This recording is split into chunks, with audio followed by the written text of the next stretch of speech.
Parks Veterinary Healthcare video. So first, let's talk about nail clippers and the different types. Here I have 3 different types.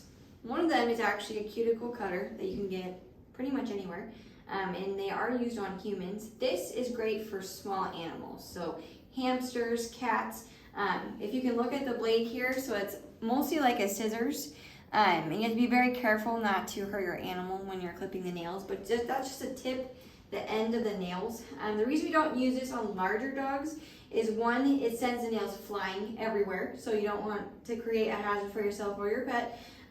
2, it doesn't seem to crush the nail as well, so you can have some breakage when you're talking about bigger dogs. So anything over 15 pounds, I probably wouldn't use this type of clippers on. So for our example dog today, we're actually not going to use this one, but this is an option that would work if our nails were a little bit shorter, okay? This is our guillotine style nail clipper. So you can see how that blade comes down. So your nail actually goes into the hole and then your blade comes down in more of a crushing manner. Again, this is a nail trimmer meant for dogs or cats. And it's a great option for, again, smaller breed dogs, because this, when you're crushing that nail, it tends to break nails on really large nails. So I use this for smaller dogs, small breeds, that their nails, 1, aren't as hard to get through, and are smaller. So this is gonna help just kind of tip the end of the nail again, okay? Lastly, we're gonna use the nail trimmers that we always use here, and they're more of like a scissor style. So again, it goes kind of with that first type that I showed, but this is for large breed dogs, and you can use this on any animal. You can use it on cats, rabbits, hamsters, anything with nails, and this option works great. The best thing about these nail clippers is that you don't have a lot of breakage opportunity like these other 2 seem to do, as long as your nail trimmers are sharp. So always make sure that before you're starting your nail trims, you have a nice sharp blade, because we don't want to be doing any sort of crushing when we're talking about nail trims. So today I have my lovely assistant, Caitlin and Vito, and we're going to do a nail trim. So let's talk about nail trims in general. Nail trims usually aren't the best experience for dogs. You don't always love them.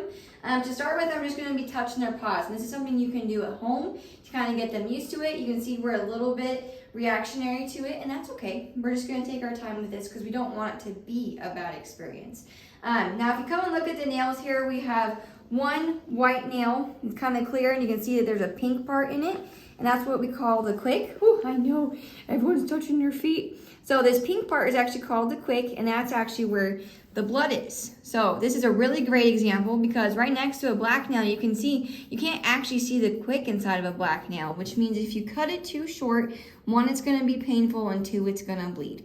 So before I even start my nail trims, knowing that there's a good chance I might accidentally get into that quick area, I'm gonna go ahead and already have a paper towel. So this, I kind of bunched it up, and that's in case I hit a nail and it starts bleeding. I'm gonna cover it to stop that bleeding. And I also have a product called Quick Stop. You can get this over the counter at Petco, Walmart, Tractor Supply, Orscheln, stuff like that. And it's basically just a powder. It's just a powder that stops the bleeding. So we use this when we've accidentally cut too short. It's a little bit painful, there's bleeding, and it stops the bleeding. Now, not everyone has this option at home. You can use cornstarch and flour. Just know it's not gonna work as well, so just hold off on that bleeding, and it's gonna stop, because all bleeding stops eventually.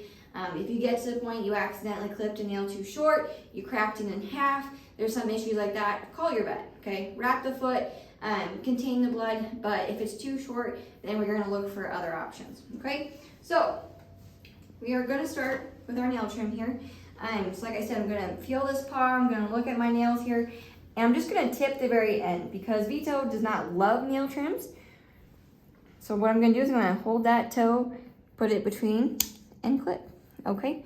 Now, notice, I know you're doing so well, so well. So I didn't quick, there's still a spot that's hollow under there, under that nail, so I can go a little shorter. So I'm gonna go ahead and do that. Good job, good job. Lots of loving, okay? So my goal here is not to get these nails as short as possible. I'm just tipping the end. So you can see that now there's a cut surface straight across, and they're not as pokey. So we'll go ahead and probably do the rest of the procedure. We might even use some peanut butter I know there's a lot of different methods that you can do to distract your dog.